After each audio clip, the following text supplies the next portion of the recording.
நீ சூட்டும் பூவுக்காக நெடுங்கூந்தல் ஆடுது.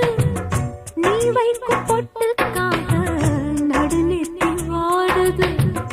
காத்தாடி ஒன்னத்தானே உயிர் நாடி தேடுது. காவேரி எங்கே போகும் கடல் வந்து கூடுது.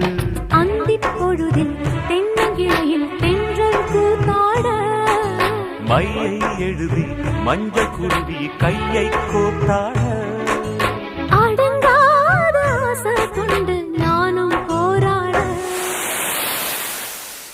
உனக்கென பிறந்தவ ரெக்க கட்டி பறந்தவ இவதான். என விட உனக்கு இங்கு மனசுக்கு பிடிச்சவ எவதான்.